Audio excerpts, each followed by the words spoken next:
الانفال زمانہ نزول۔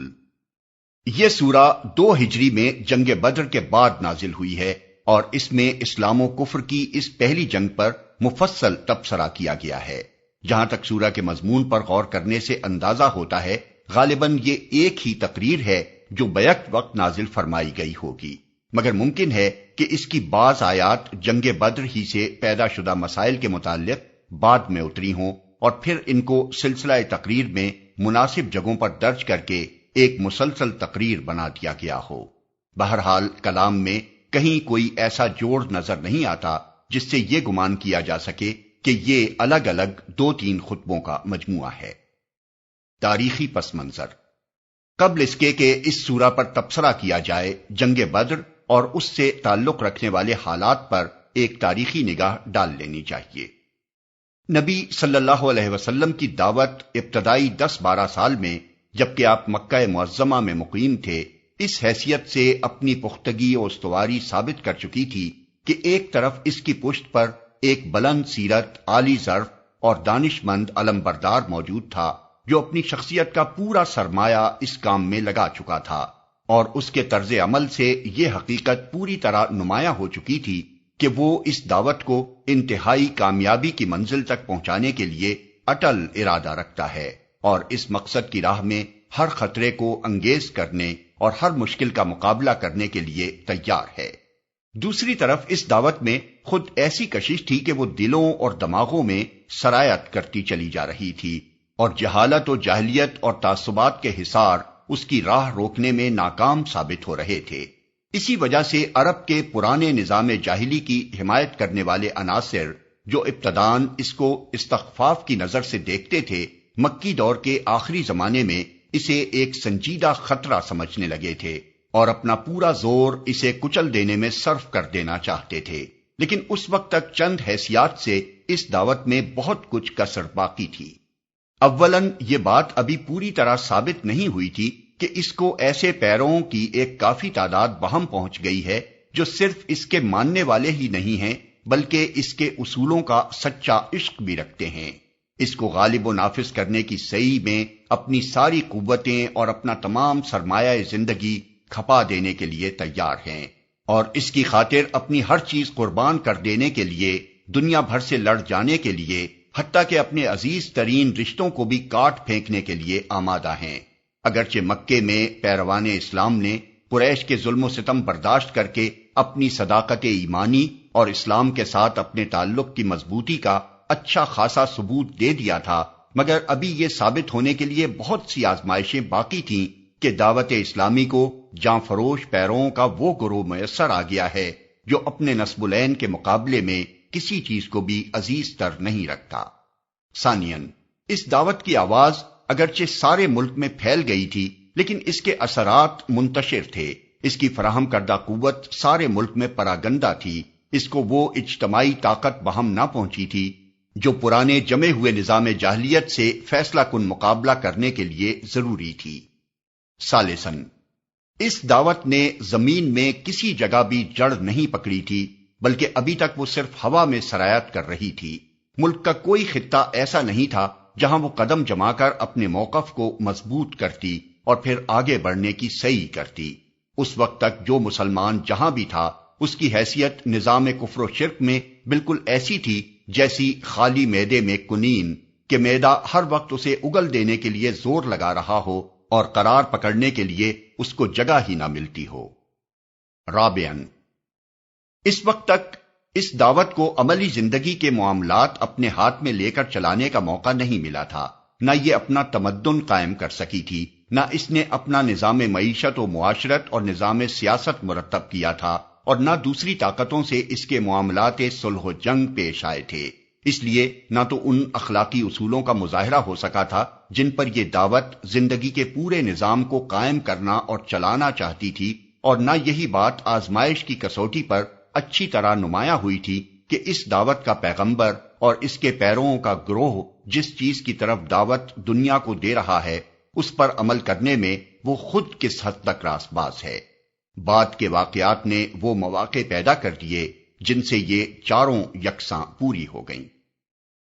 مکی دور کے آخری 3 سالوں سے یثرب میں آفتاب اسلام کی شعائیں مسلسل پہنچ رہی تھیں اور وہاں کے لوگ متعدد وجوہ سے عرب کے دوسرے قبیلوں کی بنسبت زیادہ آسانی کے ساتھ اس روشنی کو قبول کرتے جا رہے تھے۔ آخر کار نبوت کے 12ویں سال حج کے موقع پر 75 نفوس کا ایک وفد نبی صلی اللہ علیہ وسلم سے رات کی تاریکی میں ملا، اور اس نے نہ صرف یہ کہ اسلام قبول کیا بلکہ آپ کو اور آپ کے پیرووں کو اپنے شہر میں جگہ دینے پر بھی آمادگی ظاہر کی۔ یہ اسلام کی تاریخ میں ایک انقلابی موقع تھا جسے خدا نے اپنی عنایت سے فراہم کیا اور نبی صلی اللہ علیہ وسلم نے ہاتھ بڑھا کر پکڑ لیا۔ اہل یثرب نبی صلی اللہ علیہ وسلم کو محض ایک پناہ گزی کی حیثیت سے نہیں بلکہ خدا کے نائب اور اپنے امام و فرما روا کی حیثیت سے بلا رہے تھے، اور اسلام کے پیرووں کو ان کا بلاوا اس لیے نہ تھا کہ وہ ایک اجنبی سرزمین میں محض مہاجر ہونے کے حیثیت سے جگہ پا لیں، بلکہ مقصد یہ تھا کہ عرب کے مختلف قبائل اور خطوں میں جو مسلمان منتشر ہیں وہ یثرب میں جمع ہو کر اور یثربی مسلمانوں کے ساتھ مل کر ایک منظم معاشرہ بنا لیں۔ اس طرح یثرب نے دراصل اپنے آپ کو مدینۃ الاسلام کی حیثیت سے پیش کیا، اور نبی صلی اللہ علیہ وسلم نے اسے قبول کر کے عرب میں پہلا دارالاسلام بنا لیا۔ اس پیشکش کے معنی جو کچھ تھے اس سے اہل مدینہ ناواقف نہ تھے۔ اس کے صاف معنی یہ تھے کہ ایک چھوٹا سا قصبہ اپنے آپ کو پورے ملک کی تلواروں اور معاشی اور تمدنی بائیکاٹ کے مقابلے میں پیش کر رہا تھا۔ چنانچہ بیعت عقبہ کے موقع پر رات کی اس مجلس میں اسلام کے ان اولین مددگاروں یعنی انصار نے اس نتیجے کو خوب اچھی طرح جان بوجھ کر نبی صلی اللہ علیہ وسلم کے ہاتھ میں ہاتھ دیا تھا۔ عین اس وقت جب کہ بیعت ہو رہی تھی، یثربی وفد کے ایک نوجوان رکن اسد بن زرارہ نے، جو پورے وفد میں سب سے کم سن شخص تھے، اٹھ کر کہا، ٹھہرو اے اہل یثرب، ہم لوگ جو ان کے پاس آئے ہیں تو یہ سمجھتے ہوئے آئے ہیں کہ یہ اللہ کے رسول ہیں، اور آج انہیں یہاں سے نکال کر لے جانا تمام عرب سے دشمنی مول لینا ہے۔ اس کے نتیجے میں تمہارے نونہال قتل ہوں گے اور تلواریں تم پر برسیں گی، لہذا اگر تم اس کو برداشت کرنے کی طاقت اپنے اندر پاتے ہو تو ان کا ہاتھ پکڑو، اور اس کا اجر اللہ کے ذمے ہے، اور اگر تمہیں اپنی جانیں عزیز ہیں تو پھر چھوڑ دو اور صاف صاف عذر کر دو، کیونکہ اس وقت عذر کر دینا خدا کے نزدیک زیادہ قابل قبول ہو سکتا ہے۔ اسی بات کو وفد کے ایک دوسرے شخص عباس بن عبادہ بن نزلہ نے دہرایا، جانتے ہو اس شخص سے کس چیز پر بیعت کر رہے ہو؟ آوازیں ہاں جانتے ہیں، تم اس کے ہاتھ پر بیعت کر کے دنیا بھر سے لڑائی مول لے رہے ہو، پس اگر تمہارا خیال یہ ہو کہ جب تمہارے مال تباہی کے اور تمہارے اشراف ہلاکت کے خطرے میں پڑ جائیں تو تم اسے دشمنوں کے حوالے کر دو گے، تو بہتر ہے کہ آج ہی اسے چھوڑ دو، کیونکہ خدا کی قسم یہ دنیا اور آخرت کی رسوائی ہے۔ اور اگر تمہارا ارادہ یہ ہے کہ جو بلاوا تم اس شخص کو دے رہے ہو اس کو اپنے اموال کی تباہی اور اپنے اشراف کی ہلاکت کے باوجود نباہو گے، تو بے شک اس کا ہاتھ تھام لو کہ خدا کی قسم یہ دنیا اور آخرت کی بھلائی ہے۔ اس پر تمام وفد نے بالاتفاق کہا، ہم اسے لے کر اپنے اموال کو تباہی اور اپنے اشراف کو ہلاکت کے خطرے میں ڈالنے کے لیے تیار ہیں۔ تب وہ مشہور بیعت واقع ہوئی جسے تاریخ میں بیعت عقبہ ثانیہ کہتے ہیں۔ دوسری طرف اہل مکہ کے لیے یہ معاملہ جو معنی رکھتا تھا وہ بھی کسی سے پوشیدہ نہ تھا۔ دراصل اس طرح محمد صلی اللہ علیہ وسلم کو، جن کی زبردست شخصیت اور غیر معمولی قابلیتوں سے قریش کے لوگ واقف ہو چکے تھے، ایک ٹھکانہ میسر آ رہا تھا، اور ان کی قیادت اور رہنمائی میں پیروان اسلام، جن کی عزیمت و استقامت اور فدائیت کو بھی قریش ایک حد تک آزما چکے تھے، ایک منظم جتھے کی صورت میں مجتمع ہوئے جاتے تھے۔ یہ پرانے نظام کے لیے موت کا پیغام تھا۔ نیز مدینہ جیسے مقام پر مسلمانوں کی اس طاقت کے مجتمع ہونے سے قریش کو مزید خطرہ یہ تھا کہ یمن سے شام کی طرف جو تجارتی شاہراہ ساحل بحر احمر کے کنارے کنارے جاتی تھی، جس کے محفوظ رہنے پر قریش اور دوسرے بڑے بڑے مشرک قبائل کی معاشی زندگی کا انحصار تھا، وہ مسلمانوں کی زد میں آ جاتی تھی، اور اس شہرک پر ہاتھ ڈال کر مسلمان نظام جاہلی کی زندگی دشوار کر سکتے تھے۔ صرف اہل مکہ کی وہ تجارت جو اس شاہراہ کے بل پر چل رہی تھی 2.5 لاکھ اشرفی سالانہ تک پہنچتی تھی، طائف اور دوسرے مقامات کی تجارت اس کے ماں سوا تھی۔ قریش ان نتائج کو خوب سمجھتے تھے۔ جس رات بیعت عقبہ واقع ہوئی اسی رات اس معاملے کی بھنک اہل مکہ کے کانوں میں پڑی اور پڑتے ہی کھلبلی مچ گئی۔ پہلے تو انہوں نے اہل مدینہ کو نبی صلی اللہ علیہ وسلم سے توڑنے کی کوشش کی، پھر جب مسلمان ایک ایک دو دو کر کے مدینے کی طرف ہجرت کرنے لگے اور قریش کو یقین ہو گیا کہ اب محمد بھی وہاں منتقل ہو جائیں گے، تو وہ اس خطرے کو روکنے کے لیے آخری چارہ کار اختیار کرنے پر آمادہ ہو گئے۔ ہجرت نبوی سے چند ہی روز پہلے قریش کی مجلس شورا منعقد ہوئی، جس میں بڑی رد و قد کے بعد آخر کار یہ طے پا گیا کہ بنی ہاشم کے سوا تمام خانوادہ خائے قریش کا ایک ایک آدمی چھانٹا جائے اور یہ سب لوگ مل کر محمد صلی اللہ علیہ وسلم کو قتل کریں، تاکہ بنی ہاشم کے لیے تمام خاندانوں سے تنہا لڑنا مشکل ہو جائے اور وہ انتقام کی بجائے خون بہا قبول کرنے پر مجبور ہو جائیں۔ لیکن خدا کے فضل اور نبی صلی اللہ علیہ وسلم کے اعتماد اللہ اور حسن تدبیر سے ان کی یہ چال ناکام ہو گئی اور حضور بخیریت مدینہ پہنچ گئے۔ اس طرح جب قریش کو ہجرت کے روکنے میں ناکامی ہوئی تو انہوں نے مدینے کے سردار عبداللہ بن ابی کو، جسے ہجرت سے پہلے اہل مدینہ اپنا بادشاہ بنانے کی تیاری کر چکے تھے اور جس کی تمناؤں پر حضور کے مدینہ پہنچ جانے اور اوس و خزرج کی اکثریت کے مسلمان ہو جانے سے پانی پھر چکا تھا، خط لکھا کہ تم لوگوں نے ہمارے آدمی کو اپنے ہاں پناہ دی ہے، ہم خدا کی قسم کھاتے ہیں کہ یا تو تم خود اس سے لڑو یا اسے نکال دو، ورنہ ہم سب تم پر حملہ آور ہوں گے اور تمہارے مردوں کو قتل اور عورتوں کو لونڈیاں بنا لیں گے۔ عبداللہ بن ابی اس پر کچھ آمادہ شر ہوا، مگر نبی صلی اللہ علیہ وسلم نے بر وقت اس کے شر کی روک تھام کر دی۔ پھر سعد بن معاذ رئیس مدینہ عمرے کے لیے مکہ گئے۔ وہاں عین حرم کے دروازے پر ابو جہل نے ان کو ٹوک کر کہا، تم تو ہمارے دین کے مرتدوں کو پناہ دو اور ان کی امداد و اعانت کا دم بھرو اور ہم تمہیں اطمینان سے مکے میں طواف کرنے دیں۔ اگر تم امیہ بن خلف کے مہمان نہ ہوتے تو زندہ یہاں سے نہیں جا سکتے تھے۔ سعد نے جواب میں کہا،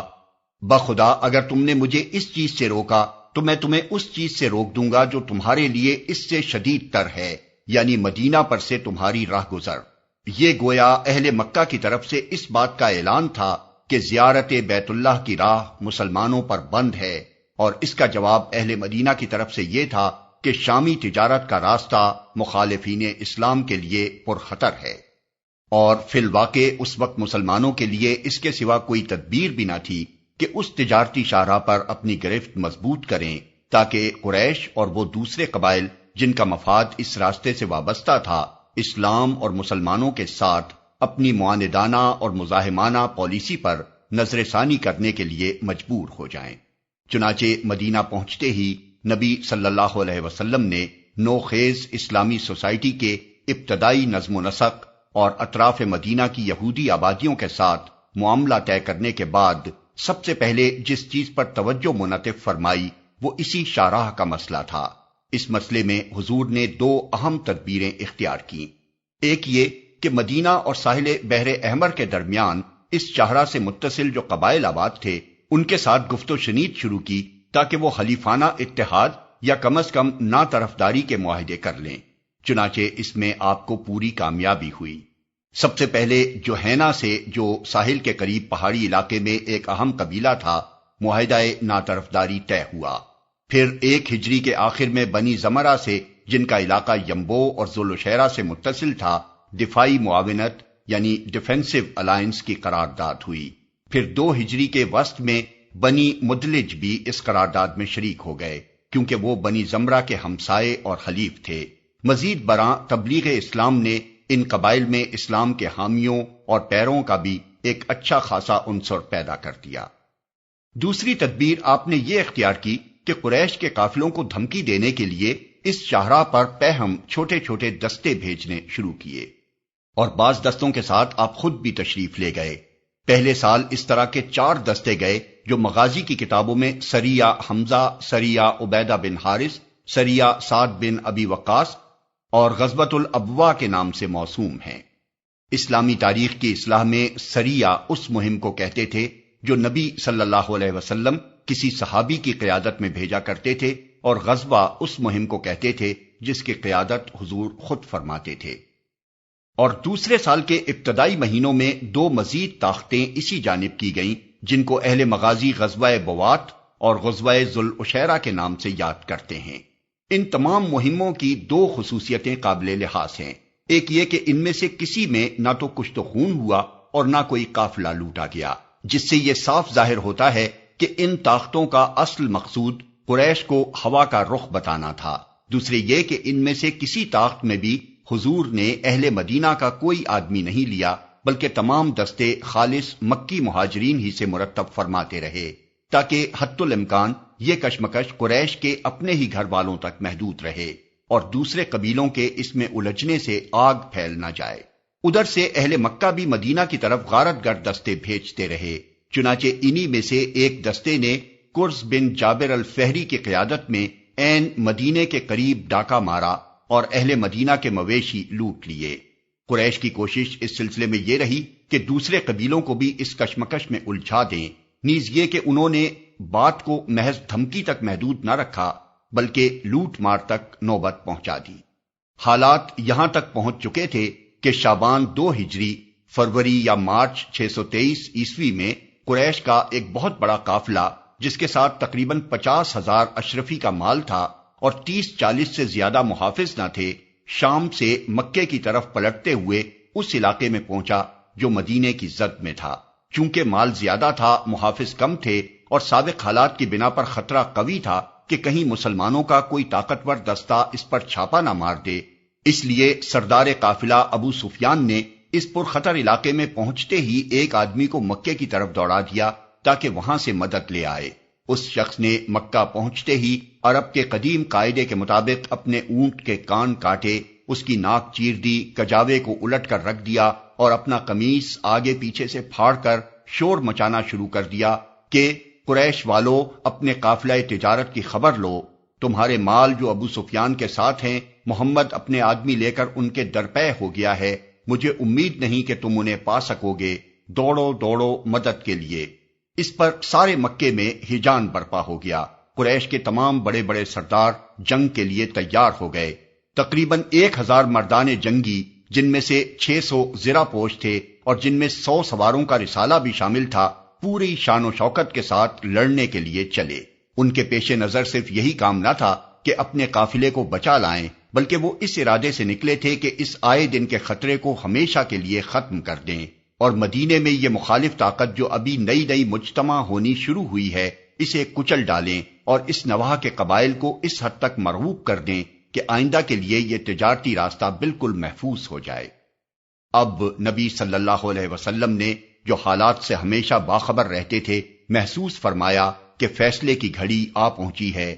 اور یہ ٹھیک وہ وقت ہے جبکہ ایک جسورانہ اقدام اگر نہ کر ڈالا گیا تو تحریک اسلامی ہمیشہ کے لیے بے جان ہو جائے گی، بلکہ بعید نہیں کہ اس تحریک کے لیے سر اٹھانے کا پھر کوئی موقع ہی باقی نہ رہے۔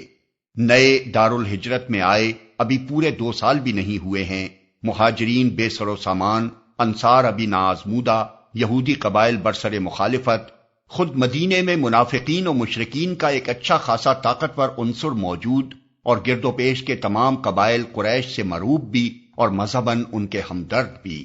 ایسے حالات میں اگر قریش مدینے پر حملہ آور ہو جائیں تو ہو سکتا ہے کہ مسلمانوں کی مٹھی بھر جماعت کا خاتمہ ہو جائے، لیکن اگر وہ حملہ نہ کریں اور صرف اپنے زور سے قافلے کو بچا کر ہی نکال لے جائیں اور مسلمان دبکے بیٹھے رہیں، تب بھی یکلخت مسلمانوں کی ایسی ہوا اکھڑے گی کہ عرب کا بچہ بچہ ان پر دلیر ہو جائے گا اور ان کے لیے ملک بھر میں پھر کوئی جائے پناہ باقی نہ رہے گی۔ آس پاس کے سارے قبائل قریش کے اشاروں پر کام کرنا شروع کر دیں گے۔ مدینے کے یہودی اور منافقین و مشرکین علل اعلان سر اٹھائیں گے اور دارالہجرت میں جینا مشکل کر دیں گے۔ مسلمانوں کا کوئی روب و اثر نہ ہوگا کہ اس کی وجہ سے کسی کو ان کی جان و مال اور آبرو پر ہاتھ ڈالنے میں تامل ہو۔ اس بنا پر نبی صلی اللہ علیہ وسلم نے عزم فرما لیا کہ جو طاقت بھی اس وقت میسر ہے اسے لے کر نکلیں اور میدان میں فیصلہ کریں کہ جینے کا بلبوتا کس میں ہے اور کس میں نہیں ہے۔ اس فیصلہ کن اقدام کا ارادہ کر کے آپ نے انصار و مہاجرین کو جمع کیا اور ان کے سامنے ساری پوزیشن صاف صاف رکھ دی کہ ایک طرف شمال میں تجارتی قافلہ ہے اور دوسری طرف جنوب سے قریش کا لشکر چلا آ رہا ہے، اللہ کا وعدہ ہے کہ ان دونوں میں سے کوئی ایک تمہیں مل جائے گا، بتاؤ تم کس کے مقابلے پر چلنا چاہتے ہو؟ جواب میں ایک بڑے گروہ کی طرف سے اس خواہش کا اظہار ہوا کہ قافلے پر حملہ کیا جائے، لیکن نبی صلی اللہ علیہ وسلم کے پیش نظر کچھ اور تھا۔ اس پر مہاجرین میں سے مقداد بن عمرو نے اٹھ کر کہا، یا رسول اللہ، جدھر آپ کا رب آپ کو حکم دے رہا ہے اسی طرف چلیے، ہم آپ کے ساتھ ہیں، جس طرف بھی آپ جائیں۔ ہم بنی اسرائیل کی طرح یہ کہنے والے نہیں ہیں کہ جاؤ تم اور تمہارا خدا دونوں لڑیں، ہم تو یہاں بیٹھے ہیں۔ نہیں، ہم کہتے ہیں کہ چلیے آپ اور آپ کا خدا دونوں لڑیں، اور ہم آپ کے ساتھ جانیں لڑائیں گے جب تک کہ ہم میں سے ایک آنکھ بھی گردش کر رہی ہے۔ مگر لڑائی کا فیصلہ انصار کی رائے معلوم کیے بغیر نہیں کیا جا سکتا تھا، کیونکہ ابھی تک فوجی اقدامات میں ان سے کوئی مدد نہیں لی گئی تھی، اور ان کے لیے یہ آزمائش کا پہلا موقع تھا کہ اسلام کی حمایت کا جو عہد انہوں نے اول روز کیا تھا اسے وہ کہاں تک نبھانے کے لیے تیار ہیں۔ اس لیے حضور نے براہ راست ان کو مخاطب کیے بغیر پھر اپنا سوال دہرایا۔ اس پر سعد بن معاذ اٹھے، انہوں نے عرض کیا، شاید حضور کا روح سخن ہماری طرف ہے۔ فرمایا، ہاں۔ انہوں نے کہا، ہم آپ پر ایمان لائے ہیں، آپ کی تصدیق کر چکے ہیں کہ آپ جو کچھ لائے ہیں وہ حق ہے، اور آپ سے سمع و طاعت کا پختہ عہد مان چکے ہیں۔ پس اے اللہ کے رسول، جو کچھ آپ نے ارادہ فرما لیا ہے اسے کر گزریے، قسم ہے اس ذات کی جس نے آپ کو حق کے ساتھ بھیجا ہے۔ اگر آپ ہمیں لے کر سامنے سمندر پر جا پہنچے اور اس میں اتر جائیں تو ہم آپ کے ساتھ کودیں گے، اور ہم میں سے ایک بھی پیچھے نہ رہے گا۔ ہم کو یہ ہرگز ناگوار نہیں ہے کہ آپ کل ہمیں لے کر دشمن سے جا بھیڑیں۔ ہم جنگ میں ثابت قدم رہیں گے، مقابلے میں سچی جانثاری دکھائیں گے، اور بعید نہیں کہ اللہ آپ کو ہم سے وہ کچھ دکھوا دے جسے دیکھ کر آپ کی آنکھیں ٹھنڈی ہو جائیں۔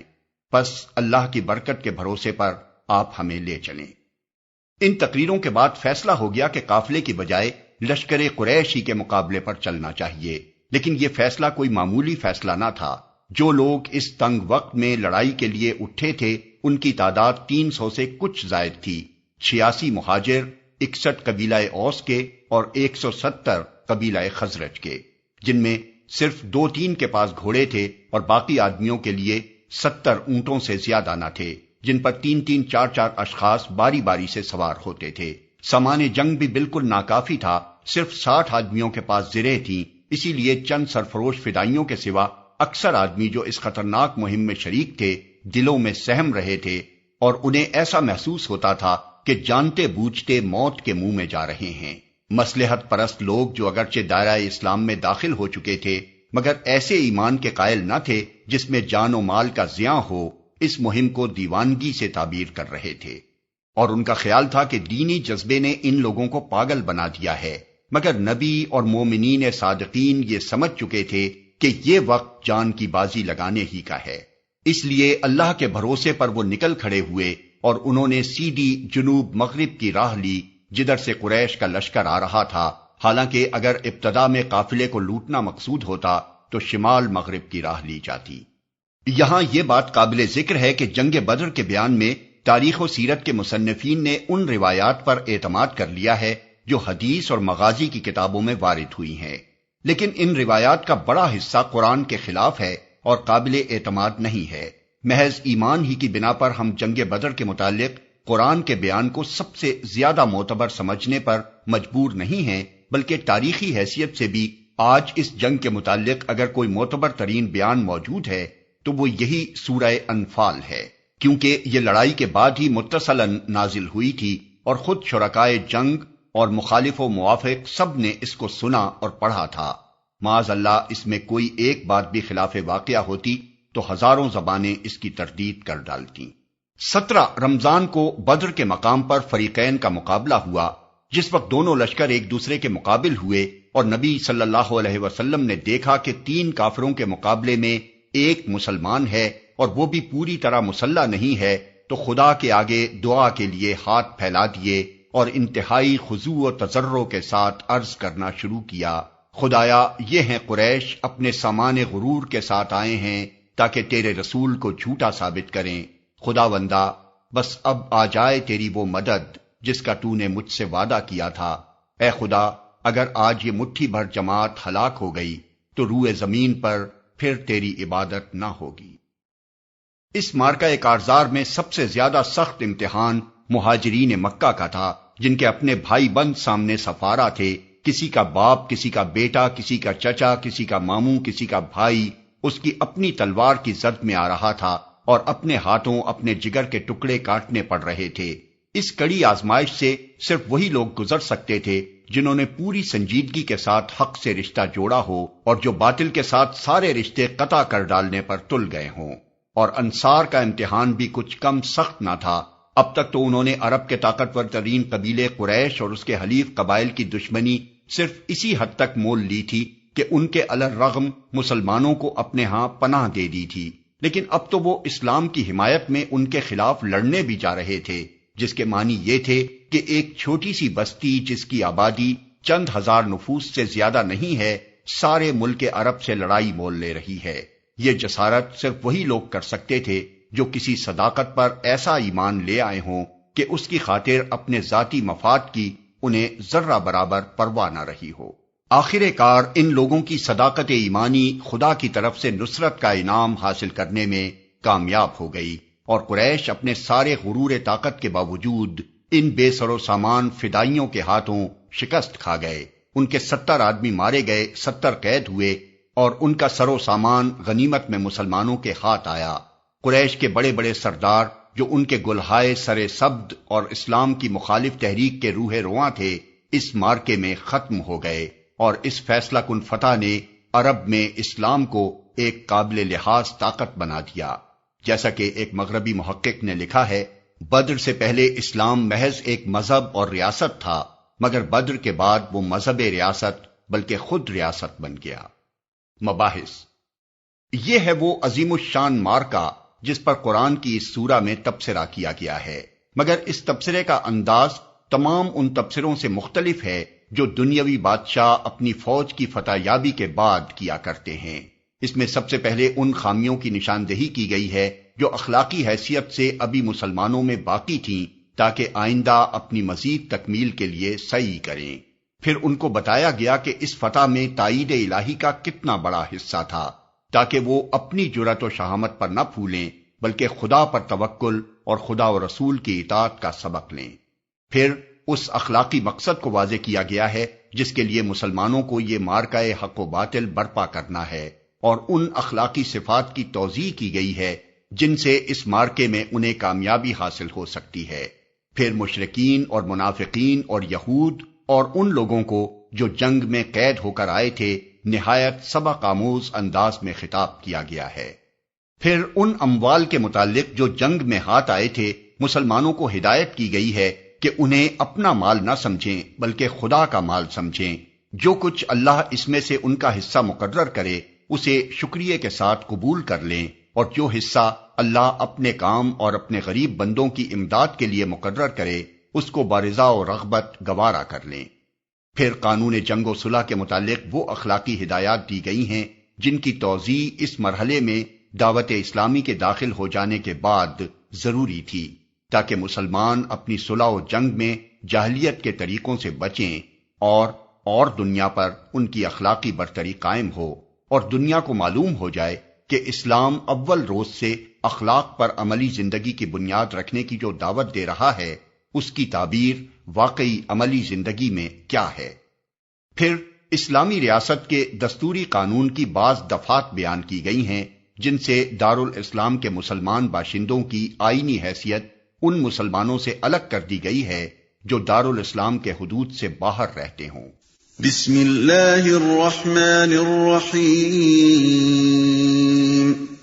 اللہ کے نام سے جو رحمان و رحیم ہے۔ يسألونك عن الأنفال قل الأنفال لله والرسول فاتقوا الله وأصلحوا ذات بينكم وأطيعوا الله ورسوله إن كنتم مؤمنين۔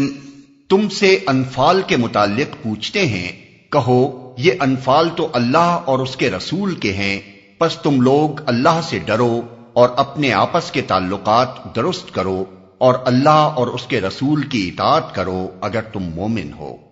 یہ اس تبصرہ جنگ کی عجیب تمہید ہے۔ بدر میں جو مال غنیمت لشکر قریش سے لوٹا گیا تھا، اس کی تقسیم پر مسلمانوں کے درمیان نزاع برپا ہو گئی۔ چونکہ اسلام قبول کرنے کے بعد ان لوگوں کو پہلی مرتبہ پرچم اسلام کے نیچے لڑنے کا اتفاق ہوا تھا، اس لیے ان کو معلوم نہ تھا کہ اس مسلک میں جنگ اور اس سے پیدا شدہ مسائل کے متعلق کیا ضابطہ ہے۔ کچھ ابتدائی ہدایات سورہ بقر اور سورہ محمد میں دی جا چکی تھیں، لیکن تہذیب جنگ کی بنیاد ابھی رکھنی باقی تھی۔ بہت سے تمدنی معاملات کی طرح مسلمان ابھی تک جنگ کے معاملے میں بھی اکثر پرانی جاہلیت ہی کے تصورات لیے ہوئے تھے۔ اس وجہ سے بدر کی لڑائی میں کفار کی شکست کے بعد جن لوگوں نے جو کچھ مال غنیمت لوٹا تھا، وہ عرب کے پرانے طریقے کے مطابق اپنے آپ کو اس کا مالک سمجھ بیٹھے تھے۔ لیکن ایک دوسرا فریق جس نے غنیمت کی طرف رخ کرنے کے بجائے کفار کا تعاقب کیا تھا، اس بات کا مدعی ہوا کہ اس مال میں ہمارا برابر کا حصہ ہے، کیونکہ اگر ہم دشمن کا پیچھا کر کے اسے دور تک بھگا نہ دیتے اور تمہاری طرح غنیمت پر ٹوٹ پڑتے تو ممکن تھا کہ دشمن پھر پلٹ کر حملہ کر دیتا اور فتح شکست سے بدل جاتی۔ ایک تیسرے فریق نے بھی، جو رسول اللہ صلی اللہ علیہ وسلم کی حفاظت کر رہا تھا، اپنے دعوی پیش کیے۔ اس کا کہنا یہ تھا کہ سب سے بڑھ کر قیمتی خدمت تو اس جنگ میں ہم نے انجام دی ہے۔ اگر ہم رسول اللہ صلی اللہ علیہ وسلم کے گرد اپنی جانوں کا حصار بنائے ہوئے نہ رہتے اور آپ کو کوئی غزن پہنچ جاتا تو فتح ہی کب نصیب ہو سکتی تھی کہ کوئی مال غنیمت ہاتھ آتا اور اس کی تقسیم کا سوال اٹھتا۔ مگر مال عملاً جس فریق کے قبضے میں تھا، اس کی ملکیت گویا کسی ثبوت کی محتاج نہ تھی، اور وہ دلیل کا یہ حق ماننے کے لیے تیار نہ تھا کہ ایک امر واقعی اس کے زور سے بدل جائے۔ آخر کار اس نزاع نے تلخی کی صورت اختیار کرنی شروع کر دی اور زبانوں سے دلوں تک بدمزگی پھیلنے لگی۔ یہ تھا وہ نفسیاتی موقع جسے اللہ تعالیٰ نے سورہ انفال نازل کرنے کے لیے منتخب فرمایا اور جنگ پر اپنے تبصرے کی ابتدا اسی مسئلے سے کی۔ پھر پہلا ہی فقرہ جو ارشاد ہوا، اسی میں سوال کا جواب موجود تھا۔ فرمایا تم سے انفال کے متعلق پوچھتے ہیں۔ یہ ان اموال کو غنائم کے بجائے انفال کے لفظ سے تعبیر کرنا بجائے خود مسئلے کا فیصلہ اپنے اندر رکھتا تھا۔ انفال جمع ہے نفل کی۔ عربی زبان میں نفل اس چیز کو کہتے ہیں جو واجب سے یا حق سے زائد ہو۔ جب یہ تابع کی طرف سے ہو تو اس سے مراد وہ رضاکارانہ خدمت ہوتی ہے جو ایک بندہ اپنے آقا کے لیے فرض سے بڑھ کر تطوعاً بجا لاتا ہے،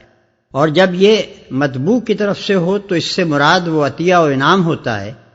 جو آقا اپنے بندے کو اس کے حق سے زائد دیتا ہے۔ پس ارشاد کا مطلب یہ ہوا کہ یہ ساری رد و قد، یہ نزاع، یہ پوچھ گچھ کیا خدا کے بخشے ہوئے انعامات کے بارے میں ہو رہی ہے؟ اگر یہ بات ہے تو تم لوگ ان کے مالک و مختار کہاں بنے جا رہے ہو کہ خود ان کی تقسیم کا فیصلہ کرو؟ مال جس کا بخشا ہوا ہے وہی فیصلہ کرے گا کہ کسے دیا جائے اور کسے نہیں، اور جس کو بھی دیا جائے اسے کتنا دیا جائے۔ یہ جنگ کے سلسلے میں ایک بہت بڑی اخلاقی اصلاح تھی۔ مسلمان کی جنگ دنیا کے مادی فائدے بٹورنے کے لیے نہیں ہے، بلکہ دنیا کے اخلاقی و تمدنی بگاڑ کو اصول حق کے مطابق درست کرنے کے لیے ہے، جسے مجبوراً اس وقت اختیار کیا جاتا ہے جبکہ مزاحم قوتیں دعوت و تبلیغ کے ذریعے سے اصلاح کو ناممکن بنا دیں۔ پس مصلحین کی نظر اپنے مقصد پر ہونی چاہیے، نہ کہ ان فوائد پر جو مقصد کے لیے صحیح کرتے ہوئے بطور انعام خدا کی عنایت سے حاصل ہوں۔ ان فوائد سے اگر ابتدائی میں ان کی نظر نہ ہٹا دی جائے تو بہت جلدی اخلاقی انحطاط رونما ہو کر یہی فوائد مقصود قرار پا جائیں۔ پھر یہ جنگ کے سلسلے میں ایک بہت بڑی انتظامی اصلاح بھی تھی۔ قدیم زمانے میں طریقہ یہ تھا کہ جو مال جس کے ہاتھ لگتا وہی اس کا مالک قرار پاتا، یا پھر بادشاہ یا سپہ سالار تمام غنائم پر قابض ہو جاتا۔ پہلی صورت میں اکثر ایسا ہوتا تھا کہ فتح یاب فوجوں کے درمیان اموال غنیمت پر سخت تنافس برپا ہو جاتا اور بسا اوقات ان کی خانہ جنگی فتح کو شکست میں تبدیل کر دیتی۔ دوسری صورت میں سپاہیوں کو چوری کا عارضہ لگ جاتا تھا اور وہ غنائم کو چھپانے کی کوشش کرتے تھے۔ قرآن نے انفال کو اللہ اور رسول کا مال قرار دے کر پہلے تو یہ قاعدہ مقرر کر دیا کہ تمام مال غنیمت لا کر بے کم و کاست امام کے سامنے رکھ دیا جائے اور ایک سوئی تک چھپا کر نہ رکھی جائے۔ پھر آگے چل کر اس مال کی تقسیم کا قانون بنا دیا کہ 5واں حصہ خدا کے کام اور اس کے غریب بندوں کی مدد کے لیے بیت المال میں رکھ لیا جائے، اور باقی 4 حصے اس پوری فوج میں تقسیم کر دیے جائیں جو لڑائی میں شریک ہوئی ہو۔ اس طرح وہ دونوں خرابیاں دور ہو گئیں جو جاہلیت کے طریقے میں تھیں۔ اس مقام پر ایک لطیف نقطہ اور بھی ذہن میں رہنا چاہیے۔ یہاں انفال کے قصے کو صرف اتنی بات کہہ کر ختم کر دیا گیا ہے کہ یہ اللہ اور اس کے رسول کے ہیں۔ تقسیم کے مسئلے کو یہاں نہیں چھیڑا گیا، تاکہ پہلے تسلیم و اطاعت مکمل ہو جائے، پھر چند رکوع کے بعد بتایا گیا کہ ان اموال کو تقسیم کس طرح کیا جائے۔ اسی لیے یہاں انہیں انفال کہا گیا ہے، اور رکوع 5 میں جب تقسیم کا حکم بیان کرنے کی نوبت آئی تو انہی اموال کو غنائم کے لفظ سے تعبیر کیا گیا۔ انما المؤمنون الذين اذا ذكر الله وجلت قلوبهم واذا تليت عليهم آياته زادتهم ايمانا وعلى ربهم يتوكلون الذين يقيمون الصلاة ومما رزقناهم ينفقون۔ سچے اہل ایمان تو وہ لوگ ہیں جن کے دل اللہ کا ذکر سن کر لرز جاتے ہیں، اور جب اللہ کی آیات ان کے سامنے پڑھی جاتی ہیں تو ان کا ایمان بڑھ جاتا ہے، اور وہ اپنے رب پر اعتماد رکھتے ہیں، جو نماز قائم کرتے ہیں اور جو کچھ ہم نے ان کو دیا ہے اس میں سے ہماری راہ میں خرچ کرتے ہیں تو ان کا ایمان بڑھ جاتا ہے۔ یعنی ہر ایسے موقع پر جب کہ کوئی حکم الہی آدمی کے سامنے آئے اور وہ اس کی تصدیق کر کے سر اطاعت جھکا دے، آدمی کے ایمان میں اضافہ ہوتا ہے۔ ہر اس موقع پر جب کہ کوئی چیز آدمی کی مرضی کے خلاف، اس کی رائے اور تصورات و نظریات کے خلاف، اس کی مانوس عادتوں کے خلاف، اس کے مفاد اور اس کی لذت و آسائش کے خلاف، اس کی محبتوں اور دوستیوں کے خلاف، اللہ کی کتاب اور اس کے رسول کی ہدایت میں ملے اور آدمی اس کو مان کر فرمان خدا اور رسول کو بدلنے کے بجائے اپنے آپ کو بدل ڈالے اور اس کی قبولیت میں تکلیف انگیز کرے، تو اس سے آدمی کے ایمان کو بالیدگی نصیب ہوتی ہے۔ اس کے برعکس اگر ایسا کرنے میں آدمی دریغ کرے تو اس کے ایمان کی جان نکلنی شروع ہو جاتی ہے۔ پس معلوم ہوا کہ ایمان کوئی ساکن و جابت چیز نہیں ہے،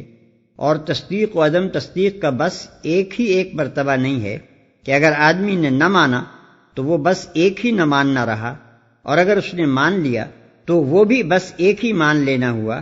نہیں، بلکہ تصدیق اور انکار دونوں میں انحطاط اور نشو و نما کی صلاحیت ہے۔ ہر انکار کی کیفیت گھٹ بھی سکتی ہے اور بڑھ بھی سکتی ہے، اور اسی طرح ہر اقرار و تصدیق میں ارتقاء بھی ہو سکتا ہے اور تنزل بھی۔ البتہ فقہی احکام کے اعتبار سے نظام تمدن میں حقوق اور حیثیات کا تعین جب کیا جائے گا تو تصدیق اور عدم تصدیق دونوں کے بس ایک ہی مرتبے کا اعتبار کیا جائے گا۔ اسلامی سوسائٹی میں تمام ماننے والوں کے آئینی حقوق و واجبات یکساں ہوں گے، خواہ ان کے درمیان ماننے کے مراتب میں کتنا ہی تفاوت ہو، اور سب نہ ماننے والے ایک ہی مرتبے میں ذمی یا حربی یا معاہد و مسالم قرار دیے جائیں گے، خواہ ان میں کفر کے اعتبار سے مراتب کا کتنا ہی فرق ہو۔ اولئک هم المؤمنون حقا لهم درجات عند ربهم ومغفرة ورزق کریم۔ ایسے ہی لوگ حقیقی مومن ہیں، ان کے لیے ان کے رب کے پاس بڑے درجے ہیں، قصوروں سے درگزر ہے اور بہترین رزق ہے۔ قصوروں سے درگزر ہے، قصور بڑے سے بڑے اور بہتر سے بہتر اہل ایمان سے بھی سرزد ہو سکتے ہیں اور ہوئے ہیں، اور جب تک انسان ہے یہ محال ہے کہ اس کا نامہ اعمال سراسر معیاری کارناموں ہی پر مشتمل ہو اور لغزش کوتاہی خامی سے بالکل خالی رہے۔ مگر اللہ تعالیٰ کی رحمتوں میں سے یہ بھی ایک بڑی رحمت ہے کہ جب انسان بندگی کی لازمی شرائط پوری کر دیتا ہے تو اللہ اس کی کوتاہیوں سے چشم پوشی فرماتا ہے اور اس کی خدمات جس صلے کے مستحق ہوتی ہیں اس سے کچھ زیادہ صلہ اپنے فضل سے عطا کرتا ہے۔ ورنہ اگر قاعدہ یہ مقرر کیا جاتا کہ ہر قصور کی سزا اور ہر خدمت کی جزا الگ الگ دی جائے تو کوئی بڑے سے بڑا صالح بھی سزا سے نہ بچ سکتا۔ كما أخرجك ربك من بيتك بالحق وإن فريقا من المؤمنين لكارهون۔ يجادلونك في الحق بعدما تبين كأنما يساقون إلى الموت وهم ينظرون۔ اس مال غنیمت کے معاملے میں بھی ویسی ہی صورت پیش آ رہی ہے جیسی اس وقت پیش آئی تھی جبکہ تیرا رب تجھے حق کے ساتھ تیرے گھر سے نکال لایا تھا، اور مومنوں میں سے ایک گروہ کو یہ سخت ناگوار تھا، وہ اس حق کے معاملے میں تجھ سے جھگڑ رہے تھے دراں حالانکہ وہ صاف صاف نمایاں ہو چکا تھا۔ ان کا حال یہ تھا کہ گویا وہ آنکھوں دیکھے موت کی طرف ہانکے جا رہے ہیں۔ یعنی جس طرح اس وقت یہ لوگ خطرے کا سامنا کرنے سے گھبرا رہے تھے، حالانکہ حق کا مطالبہ اس وقت یہی تھا کہ خطرے کے منہ میں چلے جائیں، اسی طرح آج انہیں مال غنیمت ہاتھ سے چھوڑنا ناگوار ہو رہا ہے، حالانکہ حق کا مطالبہ یہی ہے کہ وہ اسے چھوڑیں اور حکم کا انتظار کریں۔ دوسرا مطلب یہ بھی ہو سکتا ہے کہ اگر اللہ کی اطاعت کرو گے اور اپنے نفس کی خواہش کے بجائے رسول کا کہا مانو گے تو ویسا ہی اچھا نتیجہ دیکھو گے جیسا ابھی جنگ بدر کے موقع پر دیکھ چکے ہو کہ تمہیں لشکر قریش کے مقابلے پر جانا سخت ناگوار تھا اور اسے تم ہلاکت کا پیغام سمجھ رہے تھے، لیکن جب تم نے حکم خدا اور رسول کی تعمیل کی تو یہی خطرناک کام تمہارے لیے زندگی کا پیغام ثابت ہوا۔ قرآن کا یہ ارشاد ضمناً ان روایات کی بھی تردید کر رہا ہے جو جنگ بدر کے سلسلے میں عموماً کتب سیرت و مغازی میں نقل کی جاتی ہیں، یعنی یہ کہ ابتداءً نبی صلی اللہ علیہ وسلم اور مومنین قافلے کو لوٹنے کے لیے مدینے سے روانہ ہوئے تھے۔ پھر چند منزل آگے جا کر جب معلوم ہوا کہ قریش کا لشکر قافلے کی حفاظت کے لیے آ رہا ہے، تب یہ مشورہ کیا گیا کہ قافلے پر حملہ کیا جائے یا لشکر کا مقابلہ۔ اس بیان کے برعکس قرآن یہ بتا رہا ہے کہ جس وقت نبی صلی اللہ علیہ وسلم اپنے گھر سے نکلے تھے اسی وقت یہ امر حق آپ کے پیش نظر تھا کہ قریش کے لشکر سے فیصلہ کن مقابلہ کیا جائے، اور یہ مشاورت بھی اسی وقت ہوئی تھی کہ قافلے اور لشکر میں سے کس کو حملے کے لیے منتخب کیا جائے، اور باوجود کہ مومنین پر یہ حقیقت واضح ہو چکی تھی کہ لشکر ہی سے نمٹنا ضروری ہے، پھر بھی ان میں سے ایک گروہ اس سے بچنے کے لیے حجت کرتا رہا، اور بالآخر جب آخری رائے یہ قرار پا گئی کہ لشکر ہی کی طرف چلنا چاہیے تو یہ گروہ مدینے سے یہ خیال کرتا ہوا چلا کہ ہم سیدھے موت کے منہ میں ہانکے جا رہے ہیں۔ وَإِذْ يَعِدُكُمُ اللَّهُ إِحْدَى الطَّائِفَتَيْنِ أَنَّهَا لَكُمْ وَتَوَدُّونَ أَنَّ غَيْرَ ذَاتِ الشَّوْكَةِ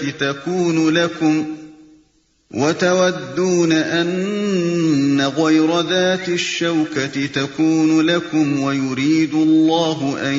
يُحِقَّ الْحَقَّ بِكَلِمَاتِهِ وَيَقْطَعَ دَابِرَ الْكَافِرِينَ لِيُحِقَّ الْحَقَّ وَيُبْطِلَ الْبَاطِلَ وَلَوْ كَرِهَ الْمُجْرِمُونَ۔ یاد کرو وہ موقع جبکہ اللہ تم سے وعدہ کر رہا تھا کہ دونوں گروہوں میں سے ایک تمہیں مل جائے گا۔ تم چاہتے تھے کہ کمزور گروہ تمہیں ملے، مگر اللہ کا ارادہ یہ تھا کہ اپنے ارشادات سے حق کو حق کر دکھائے اور کافروں کی جڑ کاٹ دے تاکہ حق حق ہو کر رہے اور باطل باطل ہو کر رہ جائے، خواہ مجرموں کو یہ کتنا ہی ناگوار ہو۔ دونوں گروہوں میں سے ایک تمہیں مل جائے گا، یعنی تجارتی قافلہ یا لشکر قریش۔ تم چاہتے تھے کہ کمزور گروہ تمہیں ملے، یعنی قافلہ جس کے ساتھ صرف 30-40 محافظ تھے، خواہ مجرموں کو یہ کتنا ہی ناگوار ہو۔ اس سے اندازہ ہوتا ہے کہ اس وقت فی الواقع صورتحال کیا رونما ہو گئی تھی۔ جیسا کہ ہم نے سورہ کے دیباچے میں بیان کیا ہے، لشکر قریش کے نکل آنے سے دراصل سوال یہ پیدا ہو گیا تھا کہ دعوت اسلامی اور نظام جاہلیت دونوں میں سے کس کو عرب میں زندہ رہنا ہے۔ اگر مسلمان اس وقت مردانہ وار مقابلے کے لیے نہ نکلتے تو اسلام کے لیے زندگی کا کوئی موقع باقی نہ رہتا، بخلاف اس کے مسلمانوں کے نکلنے اور پہلے ہی بھرپور وار میں قریش کی طاقت پر کاری چوٹ لگا دینے سے وہ حالات پیدا ہوئے جن کی بدولت اسلام کو قدم جمانے کا موقع مل گیا، اور پھر اس کے مقابلے میں نظام جاہلیت پہم شکست کھاتا ہی چلا گیا۔ اذ تستغیثون ربکم فاستجاب لکم انی ممدکم بألف من الملائکۃ مردفین۔ اور وہ موقع جبکہ تم اپنے رب سے فریاد کر رہے تھے، جواب میں اس نے فرمایا کہ میں تمہاری مدد کے لیے پے در پے 1000 فرشتے بھیج رہا ہوں۔ وما جعله الله إلا بشرى ولتطمئن به قلوبكم وما النصر إلا من عند الله إن الله عزيز حكيم۔ یہ بات اللہ نے تمہیں صرف اس لیے بتا دی کہ تمہیں خوشخبری ہو اور تمہارے دل اس سے مطمئن ہو جائیں، ورنہ مدد تو جب بھی ہوتی ہے اللہ ہی کی طرف سے ہوتی ہے، یقیناً اللہ زبردست اور دانا ہے۔ اذ يغشيكم النعاس أمنة منه وينزل عليكم من السماء ماء ليطهركم به ويذهب عنكم رجز الشيطان وليربط على قلوبكم ويثبت به الأقدام۔ اور وہ وقت جبکہ اللہ اپنی طرف سے غنودگی کی شکل میں تم پر اطمینان و بے خوفی کی کیفیت طاری کر رہا تھا، اور آسمان سے تمہارے اوپر پانی برسا رہا تھا تاکہ تمہیں پاک کرے اور تم سے شیطان کی ڈالی ہوئی نجاست دور کرے اور تمہاری ہمت بندھائے اور اس کے ذریعے سے تمہارے قدم جما دے۔ تم پر اطمینان و بے خوفی کی کیفیت طاری کر رہا تھا۔ یہی تجربہ مسلمانوں کو احد کی جنگ میں پیش آیا، جیسا کہ سورہ آل عمران آیت 154 میں گزر چکا ہے، اور دونوں مواقع پر وجہ وہی ایک تھی کہ جو موقع شدت، خوف اور گھبراہٹ کا تھا، اس وقت اللہ تعالیٰ نے مسلمانوں کے دلوں کو ایسے اطمینان سے بھر دیا کہ ان پر غنودگی طاری ہونے لگی، اور اس کے ذریعے سے تمہارے قدم جما دے۔ یہ اس رات کا واقعہ ہے جس کی صبح کو بدر کی لڑائی پیش آئی۔ اس بارش کے 3 فائدے ہوئے۔ ایک یہ کہ مسلمانوں کو پانی کی کافی مقدار مل گئی اور انہوں نے فوراً حوض بنا کر بارش کا پانی روک لیا۔ دوسرے یہ کہ مسلمان چونکہ وادی کے بالائی حصے پر تھے، اس لیے بارش کی وجہ سے ریت جم گئی اور زمین اتنی مضبوط ہو گئی کہ قدم اچھی طرح جم سکیں اور نقل و حرکت بآسانی ہو سکے۔ تیسرے یہ کہ لشکر کفار نشیب کی جانب تھا، اس لیے وہاں اس بارش کی بدولت کیچڑ ہو گئی اور پاؤں دھسنے لگے۔ شیطان کی ڈالی ہوئی نجاست سے مراد وہ ہراس اور گھبراہٹ کی کیفیت تھی جس میں مسلمان ابتداء مبتلا تھے۔ اذ يوحي ربك الى الملائكة انی معكم فثبتوا الذين آمنوا سألقي في قلوب الذين كفروا الرعب فاضربوا فوق الأعناق واضربوا منهم كل بنان۔ اور وہ وقت جبکہ تمہارا رب فرشتوں کو اشارہ کر رہا تھا کہ میں تمہارے ساتھ ہوں، تم اہل ایمان کو ثابت قدم رکھو، میں ابھی ان کافروں کے دلوں میں رعب ڈالے دیتا ہوں، پس تم ان کی گردنوں پر ضرب اور جوڑ جوڑ پر چوٹ لگاؤ۔ جو اصولی باتیں ہم کو قرآن کے ذریعے سے معلوم ہیں، ان کی بنا پر ہم یہ سمجھتے ہیں کہ فرشتوں سے قتال میں یہ کام نہیں لیا گیا ہوگا کہ وہ خود حرب و ضرب کا کام کریں، بلکہ شاید اس کی صورت یہ ہوگی کہ کفار پر جو ضرب مسلمان لگائیں وہ فرشتوں کی مدد سے ٹھیک بیٹھے اور کاری لگے۔ واللہ اعلم بالصواب۔ ذلك بأنهم شاقوا الله ورسوله ومن يشاقق الله ورسوله فإن الله شديد العقاب۔ یہ اس لیے کہ ان لوگوں نے اللہ اور اس کے رسول کا مقابلہ کیا، اور جو اللہ اور اس کے رسول کا مقابلہ کرے اللہ اس کے لیے نہایت سخت گیر ہے۔ یہاں تک جنگ بدر کے جن واقعات کو ایک ایک کر کے یاد دلایا گیا ہے، اس سے مقصود دراصل لفظ انفال کی معنویت وعدے کرنا ہے۔ ابتدا میں ارشاد ہوا تھا کہ اس مال غنیمت کو اپنی جانفشانی کا ثمرہ سمجھ کر اس کے مالک و مختار کہاں بنے جاتے ہو۔ یہ تو دراصل عطیہ الہی ہے اور مؤتی خود ہی اپنے مال کا مختار ہے۔ اب اس کے ثبوت میں یہ واقعات گنائے گئے ہیں کہ اس فتح میں خود ہی حساب لگا کر دیکھ لو کہ تمہاری اپنی جانفشانی اور جرأت و جسارت کا کتنا حصہ تھا اور اللہ کی عنایت کا کتنا حصہ۔ ذلكم فذوقوه وأن للكافرين عذاب النار۔ یہ ہے تم لوگوں کی سزا، اب اس کا مزہ چکھو اور تمہیں معلوم ہو کہ حق کا انکار کرنے والوں کے لیے دوزخ کا عذاب ہے۔ یہ ہے تم لوگوں کی سزا۔ خطاب کا رخ یکایک کفار کی طرف پھر گیا ہے جن کے مستحق سزا ہونے کا ذکر اس سے اوپر کے فقرے میں ہوا تھا۔ یا ایھا الذین آمنوا اذا لقیتم الذین کفروا زحفا فلا تولوہم الادبار۔ اے ایمان لانے والو، جب تم ایک لشکر کی صورت میں کفار سے دوچار ہو تو ان کے مقابلے میں پیٹھ نہ پھیرو۔ وَمَن يُوَلِّهِمْ يَوْمَئِذٍ دُبُرَهُ إِلَّا مُتَحَرِّفًا لِقِتَالٍ أَوْ مُتَحَيِّزًا إِلَى فِئَةٍ